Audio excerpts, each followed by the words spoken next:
No,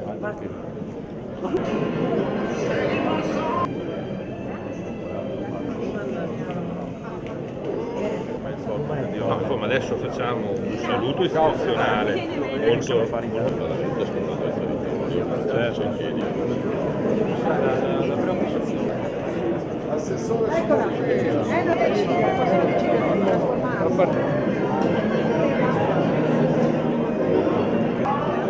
Vi preghiamo di accomodarvi in sala. La Fiera di Verona per quella che è l'apertura, la giornata di apertura della 23esima edizione di Job Orienta, che è la rilevanza di questo appuntamento, insomma, che riguarda i ragazzi tra i 15 e i 24 anni, che ha superato. Però voglio portare a tutti voi, buongiorno a tutti, i saluti di Ettore Riello, il Presidente della Fiera, del tutto il Consiglio di amministrazione della Fiera, di scegliere, di trovare la scelta per le ultime parti del loro iter formativo. Scuola e il mondo del lavoro, perché ci rendiamo conto che spesso la capacità della scuola di adeguarsi in ogni momento al futuro, ma è una cosa che dobbiamo fare, è una cosa, questo punto di incontro tra giovani e mondo del lavoro.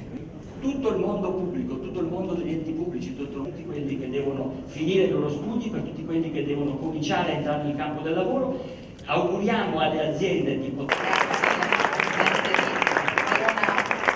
In un momento così difficile del nostro paese è importante avere delle gioventù, dei ragazzi che con estrema dinamicità riescono ad affrontare anche queste nuove esperienze. In senso positivo, ragazzi è una grande opportunità. Ragazzi, sfruttate questa occasione, ma è vero anche che il mondo del lavoro è cambiato.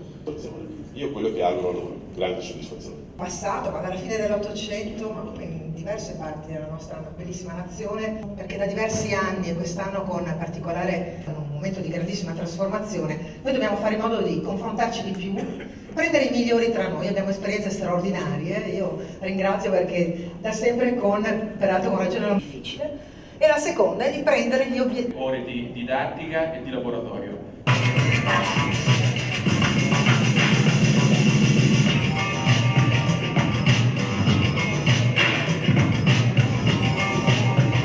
L'industria Umbria offre l'opportunità di conoscere le più grandi realtà aziendali del luogo e di svolgere uno stage con un contratto a termine determinato, posso dirlo perché... Di sentire un po' la tua voce, vediamo questo filmato insieme.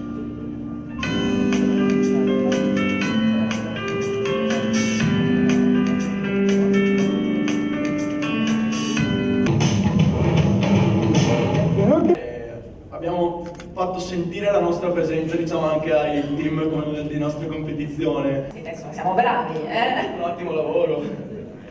Quando ero piccolo stavo giocando con i miei soldatini, a un certo punto mi viene fame, ora di merenda, entro in casa e chiedo a mio zio, ho fame. Ah sì, cosa vuoi la merenda? Patatine fritte, piglia la zappa e vattene a raccogliere. Vuoi anche la bistecca? No, guarda, può bastare.